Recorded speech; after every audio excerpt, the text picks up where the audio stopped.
to the flag of the United States of America and to the republic for which it stands, one nation, under God, indivisible, with liberty and justice for all. Thank you, Councilman Hester. We have no special presentations this evening. I will take a motion on the minutes. I do have a motion on the minutes. I do have a second. With no objection, the minutes will stand. Tonight, ordinances, rezoning on final reading. Madam Clerk, without objection from the council, would you please read items A through F, and we will vote on those together. Yes.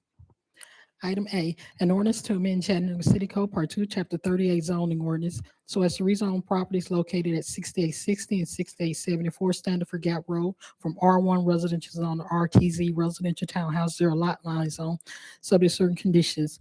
Item B, an ordinance to amend Chattanooga City Code Part 2, Chapter 38 zoning ordinance so as to rezone property located at 823 Dallas Road from C2 Convenience Commercial Zone and M2 Light Industrial Zone to ECX3 Urban Edge Commercial Mixed Use Zone.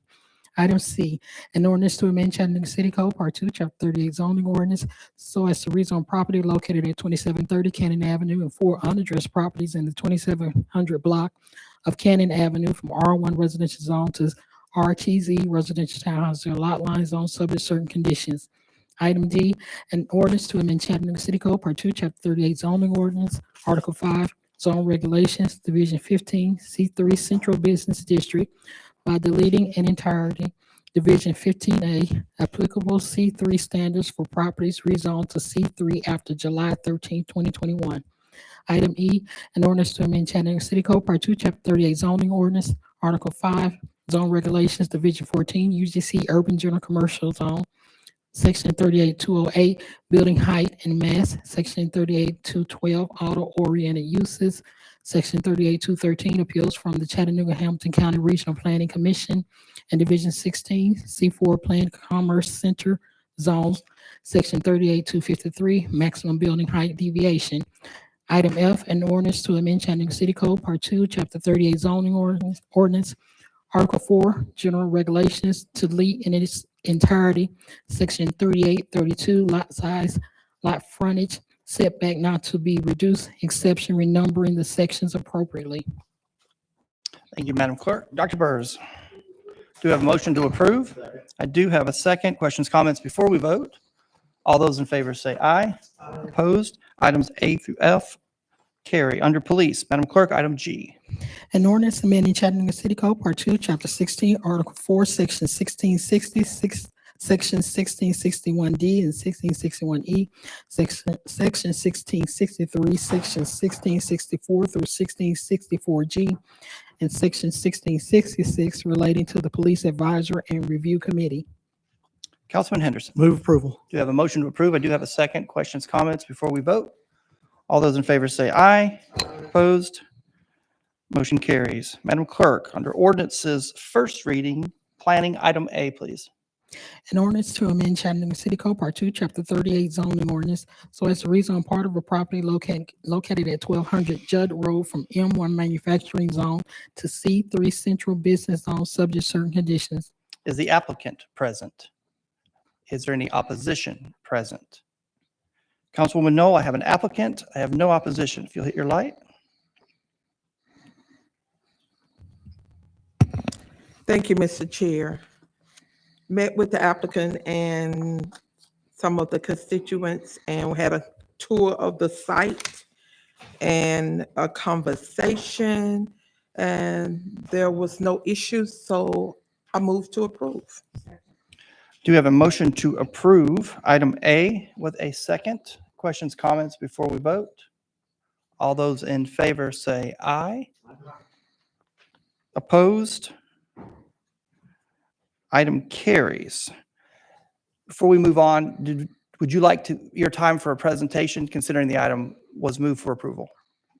I didn't think you would, so just wanted to ask. All right. Madam Clerk, item B, please. An ordinance to amend Chattanooga City Code Part 2, Chapter 38 zoning ordinance so as to rezone property located at 1023 East 13th Street from R3 residential zone to UGC Urban General Commercial Zone, subject to certain conditions. Is the applicant present? Is there any opposition present. Councilwoman Knoll, I do not see an applicant, nor do I see any opposition. You have the floor, ma'am. Mr. Chair, I move to defer for 1 week. Still do not have an opportunity to visit that site. I do have a motion to defer until August 23rd. Is that correct? That is correct. Thank you. I do have a second. Are there any questions or comments before we vote on the motion to defer? All those in favor say aye. Opposed? Item is deferred until August 23rd. Madam Clerk, item C, please. An ordinance to amend Chattanooga City Code, Part 2, Chapter 38 zoning ordinance, so as to rezone property located at 1100 East 13th Street from R3 residential zone to UGC urban general commercial zone, subject to certain conditions. Is the applicant present? Is there any opposition present? Councilwoman Knoll, I have no applicant, nor do I see any opposition. The same as before, Mr. Chair, defer until August the 23rd. Did not have the opportunity to visit that site. I do have a motion to defer until August 23rd. I do have a second. Questions, comments before we vote? All in favor say aye. Opposed? Motion is deferred until August 23rd. Under resolutions, Madam Clerk, Council Office, item A, please. A resolution confirming the appointment of Cody Harvey to the Head Start Governing Board for District 4 with a term beginning August 16, 2022 and ending August 16, 2024. Before we take a motion, I would like to thank Mr. Harvey and his wife Chelsea for coming to support him tonight, for stepping up. This is a new board and will carry some very strong weight and responsibilities. And I do appreciate your willing to stand up and serve not only your district, but our city as a whole. Mr. Harvey, thank you. I will entertain a motion. Have a motion to approve. I do have a second. Questions, comments before we vote? All those in favor say aye. Opposed? Item carries. Councilman Henderson, is that light new or old, sir? I was just gonna make a motion. I appreciate it. Thank you, sir. I'll catch you on the next one. Madam Clerk, under fire, item B.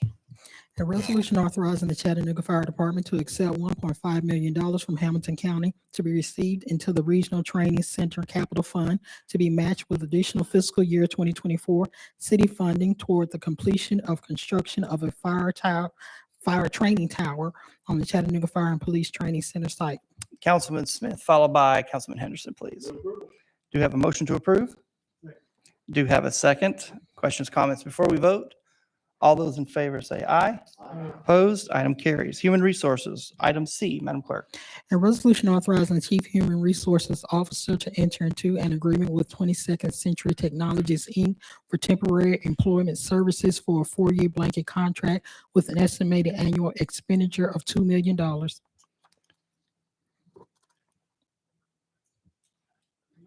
I do have a motion to approve. Thank you. Thank you, Dr. Burrs. I do hear multiple seconds. Questions and comments before we vote? All those in favor say aye. Opposed? Item carries. Under Mayor's Office, item D, please. A resolution to confirm the mayor's appointment of Anna Taylor to a 3-year term beginning on August 16, 2022 and ending August 16, 2025 on the Library Board of Directors. Chair will entertain a motion. Do you have a motion to approve? Councilwoman Coonrod, to see your light. Yes, ma'am.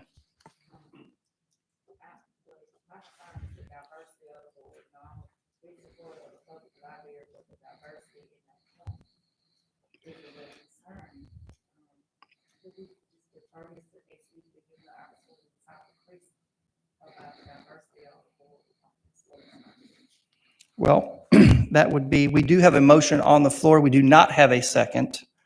I would ask the administration if this is a time-sensitive appointment for you to have those conversations, and then we can entertain the motion if we receive a second. We're happy to have a conversation. So, I mean, it's not a time-sensitive item. We're obviously concerned and sensitive to diversity issues on boards, and this has been a key priority for the mayor, and we've seen this in the way that we've appointed across our various boards and commissions, and something that Chris, I think, has spoken to in the past. So I'm happy to take a 1-week deferral and have that conversation with the councilwoman. All right, thank you for that. I do have a motion on the floor for approval. It has been withdrawn. I'll entertain another motion. Councilwoman Coonrod, you want to make that motion to defer 1 week? I do have a motion to defer until August 23rd. I do have a second. Questions, comments before we vote? All in favor say aye. Opposed? Item is deferred till August 23rd. Madam Clerk, under Parks and Public Works, item E, please. A resolution authorizing the purchase of two Skylift 200 heavy-duty vehicle lifts using Sourcewell Contract 013020 SKI for the new solid waste and recycle facility from heavy-duty lift and equipment in the amount of $334,399.76. Do you have a motion to approve? I do have a second. Questions, comments before we vote? All those in favor say aye. Opposed? Motion carries. If you would, Mr. Goldberg, good evening, sir. Council, if you'll check your agenda or your purchases this evening. I believe we have 7 purchases, 2 RFP requests. And Mr. Goldberg, no emergencies tonight? Correct. All right, thank you, Mr. Chair. Our first purchase is from Technology Services, blanket contract for Rec Track software for community centers. This is a sole source procurement to continue the software that we have in place. The vendor is Vermont Systems, Inc. This will be a 4-year contract with an annual amount not to exceed $56,000. Next, from Community Development, purchase of furniture for Eastlake Community Center. This purchase utilizes the University of Tennessee Framework PO 5500007857, contract COC 0039. The vendor is CBI and the amount is $74,629.75. Next, from Facilities Division of Public Works, we have a request to increase the contract for swimming pool chemicals in the amount of $25,000 for a new annual amount not to exceed $60,000. Increase is due to increased usage of city pools. The vendors are Dyco Inc. and CNC Oxygen Company Inc. Next, from Facilities Division, new blanket contract for uniform and textile rental and laundry service. 2 bids were received and the award goes to Centus Corporation. This will be a 4-year contract with an annual amount not to exceed $100,000. Fifth, from Human Resources, new blanket contract for actuarial and financial reporting services for the general pension plan. 1 bid was received. The solicitation was re-advertised with no additional bids.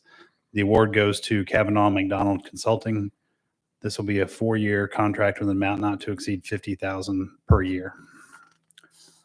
Next, from Parks and Outdoors Early Learning, we have a new blanket contract for playground equipment. This procurement utilizes Omnia Partners Cooperative Contract 2017001134. The vendor is Game Time Inc. This will be a 4-year contract with an annual amount not to exceed $1 million. Technology Services, new blanket contract for audiovisual goes to Smart Homes Chattanooga Inc. This will be a 4-year contract with an annual amount not to exceed $700,000. Do have a motion to approve our purchases. And for those of you visiting us for the first time, the purchases were presented earlier in the week for council to have opportunity to ask questions, and then again today to have questions answered. I do have a motion to approve. I do have a second. Questions or comments before we vote on purchases? All those in favor say aye. Opposed? Mr. Goldberg, thank you. We have 2 RFPs. Yes, sir. The first one is a request to issue an RFP to seek proposals for consulting services related to planning for a low barrier / emergency shelter. Competence, approach, and qualifications are more important than price. Therefore, an RFP is necessary. The second one is a request to issue an RFP to seek proposals for a low barrier emergency shelter operator. Competence, approach, and qualifications are more important than price. Therefore, an RFP is necessary. We are requesting approval to issue RFPs, not approval to award any contracts at this time. Thank you. Do we have a motion to approve our RFP request this evening? Questions, comments before we vote?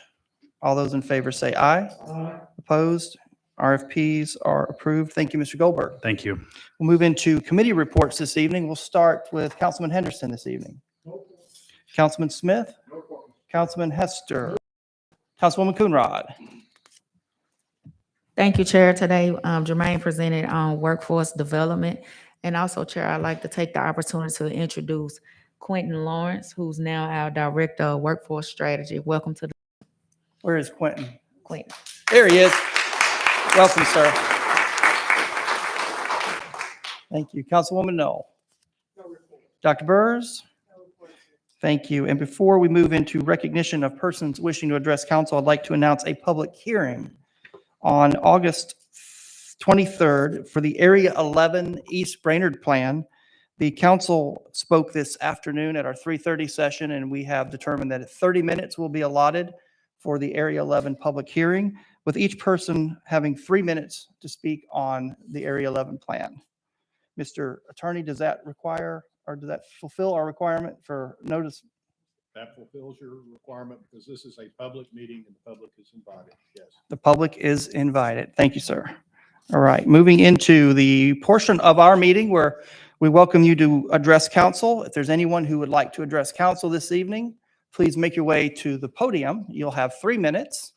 And while you're doing that, Mr. Attorney will read our public speaking council rules, please. Sure.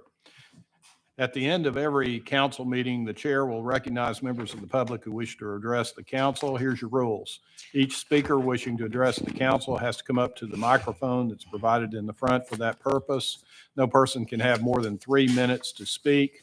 The speaker can address the council only upon matters within the quasi-judicial and legislative authority of the council, and you can't address the council on matters which are not under the authority of the council or regulated by other governmental bodies. Don't use any vulgar or obscene language, nor use the floor to personally attack or personally denigrate others. Address your comments to the council as a whole and not make comments directed towards individual council members. Do so once a day, and do not engage in any disorderly conduct or disrupting a public meeting, which is prohibited by Tennessee law. And a person commits an offense under that statute if a person substantially obstructs or interferes with the meeting by physical action or verbal utterance with the intent to prevent or disrupt a lawful meeting or gathering. Having stated that, go ahead, sir. Please start. Good afternoon. Good afternoon. My name is Edward Green. That's Green with an E on the end, Jr. On July the 21st, there was a resolution that was read by Councilwoman Dotley honoring Officer Clarence Hamler, who was killed at the Red Food Store August the 14th, 1977. On July the 29th, a sign was unveiled in his memory. It had been 45 years this past Sunday that Clarence was killed. I stand here as a tribute to an officer who was killed in the line of duty. My question to the council is that there was no ceremony in the unveiling of this sign. The only persons that was at the unveiling was myself, Councilwoman Dotley, Representative Yusef Hakeem, Wanda Hamler, who was Clarence's wife, Chris Hamler, who was Clarence's son, and Brian Hamler, who was Clarence's son. At the time of Clarence's death, Bryant was only 4 months old. So Bryant never got to know his daddy. I just wonder if his line of dying in the line of duty was important enough for somebody else to show up, for it to make the newspaper, for it to even be on the television, that this young man who left 2 young boys with a wife to raise could not have taken time out to come and celebrate the commemoration of Clarence's street. I was disappointed. But once again, perseverance does pay off. I was able to accomplish the planning of the sign in Clarence's memory. Thank you. Thank you, sir.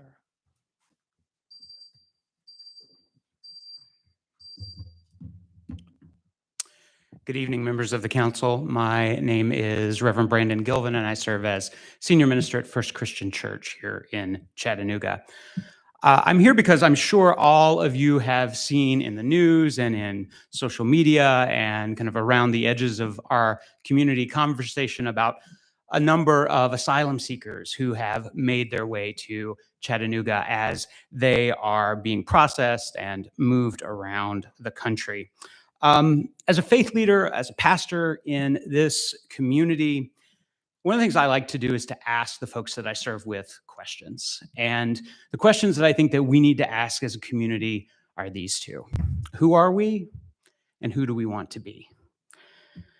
You know, we call ourselves a city of makers, a city of innovators. We talk a lot about the Chattanooga way, where everybody's favorite mid-sized city with small town hospitality and a global perspective.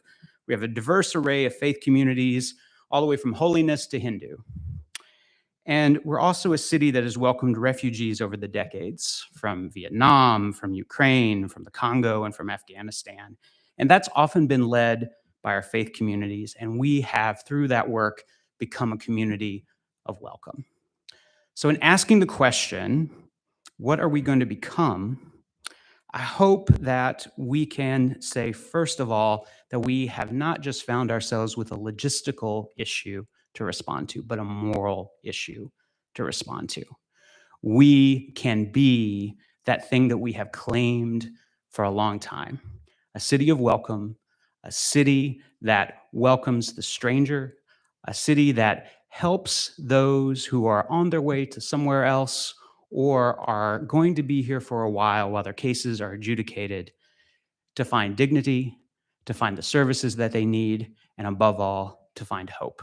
So in terms of policy and in terms of personal interaction, I hope that we as a city can do everything that we can to live into our legacy, to live into who we have said we have been, and to continue to become yet another version of that. Thank you. Thank you. Can you hang on one second? I do have one light, please. Dr. Burrs. Yeah. So today we received a report from the mayor's chief of staff, and I'm confused about a few things. Seeking asylum in Chattanooga is not illegal. Did someone say it was? There is a good bit of community pushback, a good bit of confusion around all of the different sort of categories. I'm going to pass the better person to answer those questions. So in let terms me of tell policy. you what we understood today, Joda. We had a thorough report today on all the things, how many families were here, how many were served by the city. There was no report of any arrests or anything illegal. Unfortunately, the chatter that had nothing to do with actuality, and I'd like for you to know that, it happened. However, the city, I'm proud of what the city did. And if you don't mind, Mr. Chair, Come on, please. I would like for Joda, the mayor's chief of staff, and those people across the city who did good things, I think he can shorthand it. But we agree seeking asylum is not illegal. We don't disagree with any of that. And I think you should hear about all the true right things that happened. We may have more work to do. And I know people like to come and talk, but some of us worked really hard for wrong things not to happen. So if you would allow our chief of staff, Joda, would you please, since the press, I don't know whether the press was at our meeting earlier, but whoever was there, I'd like it correctly and directly to come from your mouth. Yes, Councilwoman. First off, I just want to thank the pastor here and also folks who are here to express support for our city's posture as a welcoming city. I think that is a good thing, and I think we love hearing that from our faith community, from the nonprofit organizations that made that response possible. But I'll start from the top very briefly.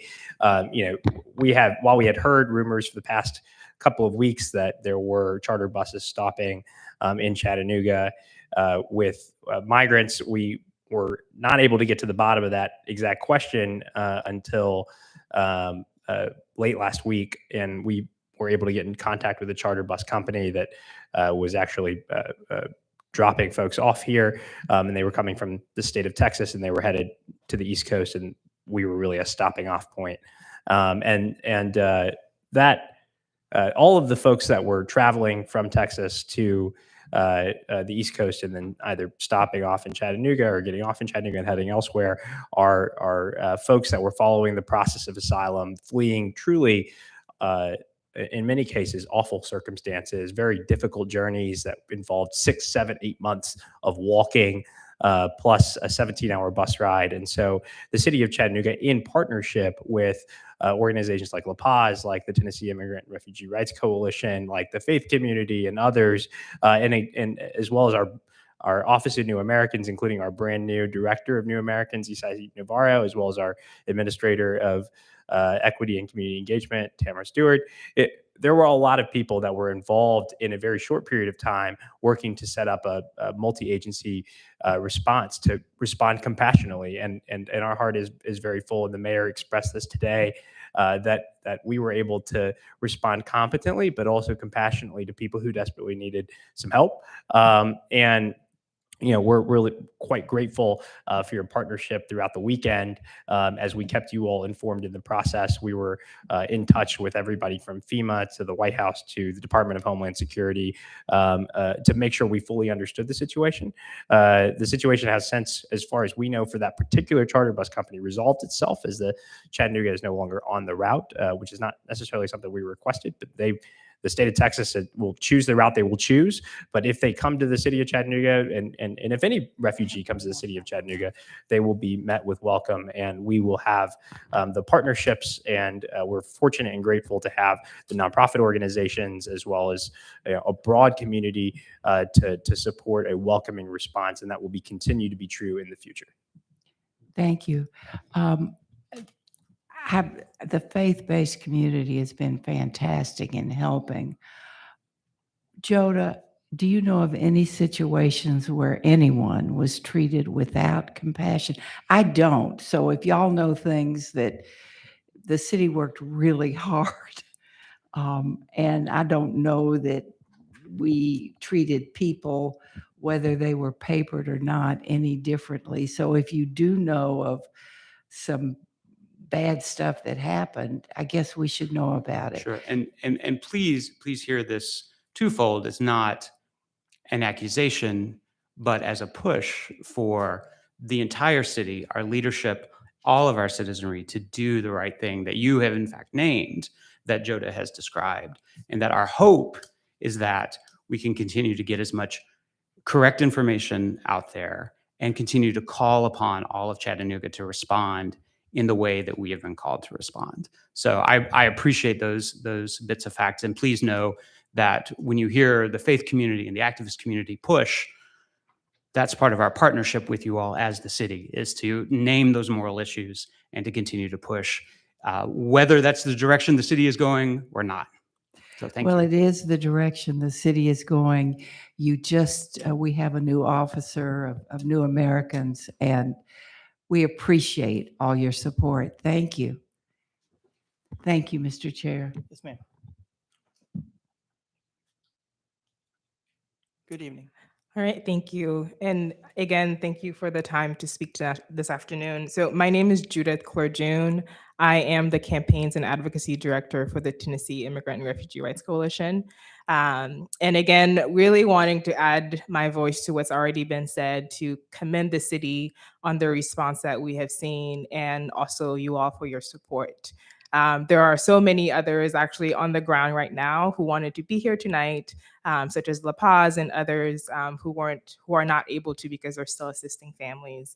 But really wanted to take a few minutes this afternoon to add some context to the asylum process, who these families are, and again, to continue to uplift the fact that this is a moment where we as a city can come together to create a community of welcome.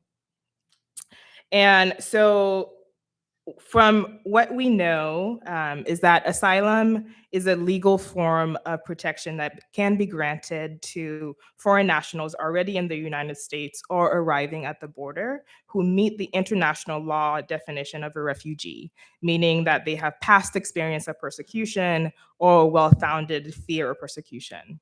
Asylum seekers have temporary work permits and protection from deportation. They are following the legal process for seeking safety and protection in our country. And as a country and also as a state, we have a long history of providing refuge and welcome to people from all over the world. Regardless of how people arrive in Chattanooga, I think it's important for us to remember in this moment that this is an opportunity for us to live in our values. And it seems like that's something that we're already doing, so that we can ensure these families arrive safely to their final destination, and also that we are meeting people with dignity and the care that we all deserve. Again, really want to commend the work that's already been happening. I was actually at the airport earlier today. We've seen the mayor's office, La Paz, and other organizations working to make sure that we can, again, come together and welcome these families with dignity. So thank you for the existing support, and we'll continue to, again, nicely push that we can continue to support these families. Thank you all. Thank you so much.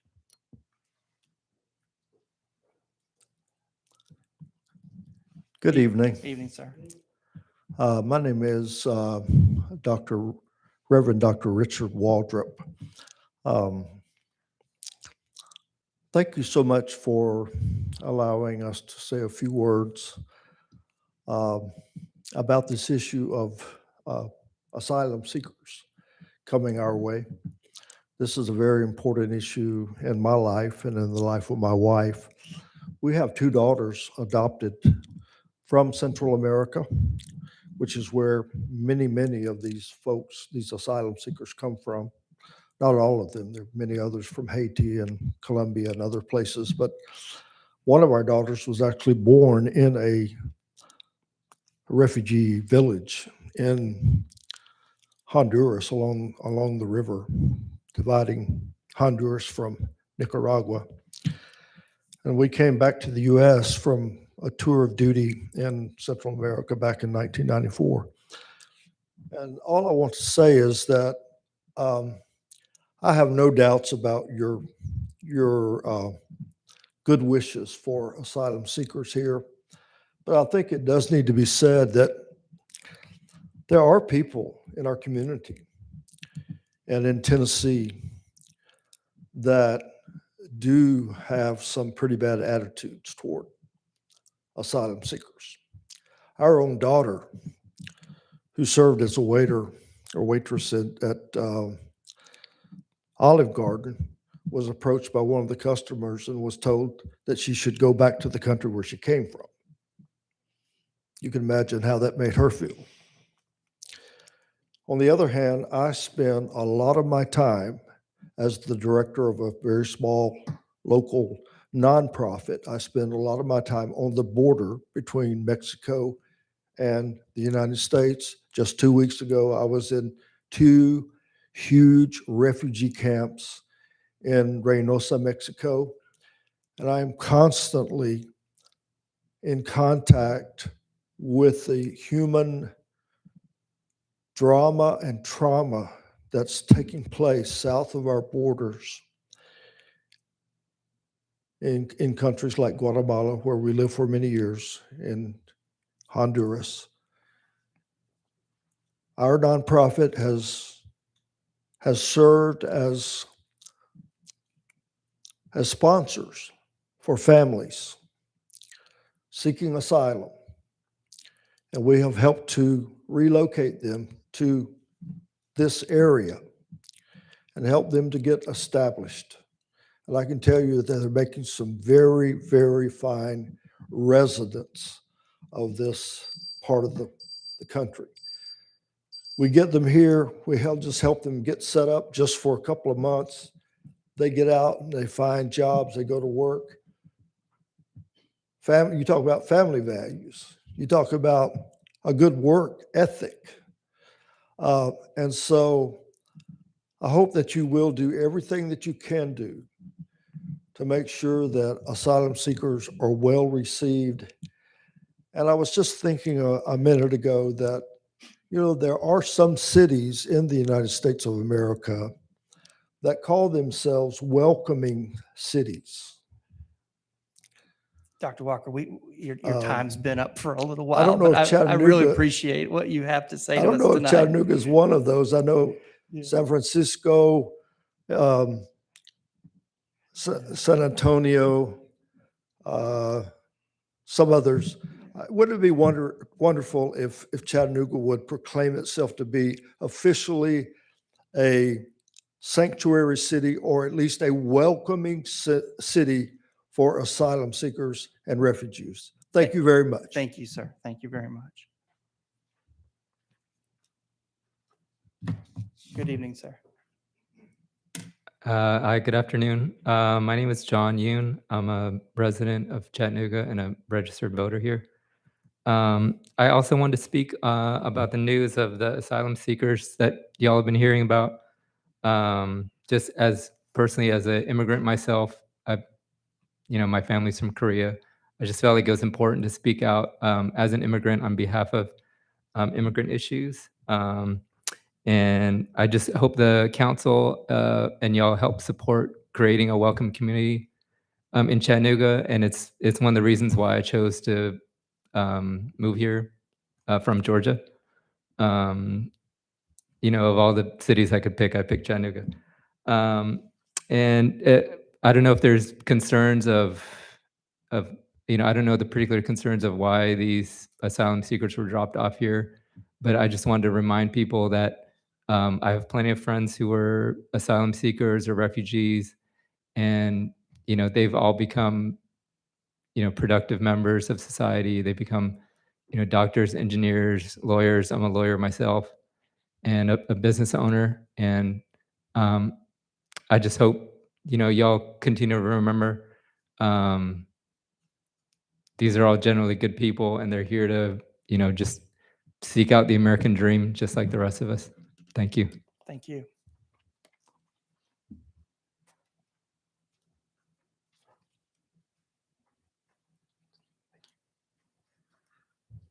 Good evening, Council. My name is Luis Mata, and I'm the Policy Coordinator with the Tennessee Immigrant and Refugee Rights Coalition. So I will be reading the following statement from one of our community members who's currently on the ground, who would have loved to be here tonight to address you all, but she's actually at the airport right now providing care to the migrant families. The statement is as follows. I want to thank the Council for the opportunity to speak on this matter. I am addressing you today as a 23-year resident of Chattanooga, a business owner, and a taxpayer. Most of all, I am here today as a Latina woman and a mother. One of the things that I love about the city is that people are usually friendly and welcoming, not only to newcomers, but the thousands of tourists and people just passing through on their way to another state. For the last few weeks, we have had migrants, asylum seekers, also passing through. We as Chattanoogans have the opportunity to continue our tradition of leading with welcome, and we must rise to this opportunity now. While volunteering at the airport as interpreter, I saw people from Venezuela, Nicaragua, Cuba, and other places in tears, but grateful that for some hours they were offered food, water, assistance with their travel paperwork, but most of all, they appreciated the kindness, the warmth, and support of a caring human being.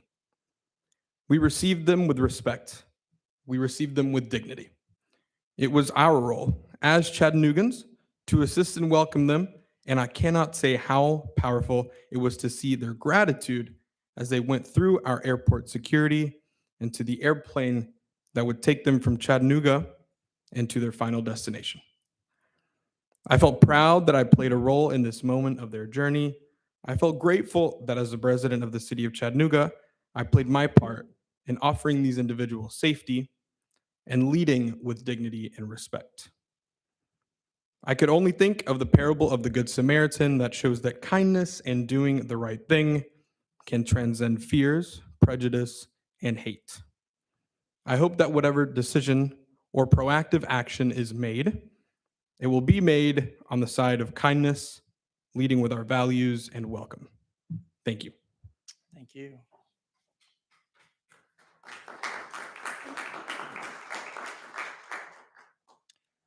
And I think I would add to that, that the decision will be to respond with compassion to vulnerable people fleeing extremely difficult circumstances. That comes from our chief of staff in an open statement, and from what I heard this afternoon when we had a presentation on it in our strategic planning session, that's exactly how this council feels. So thank you for your words. Does anyone else wish to address council this evening? If not, I will adjourn us. Thank you all for coming.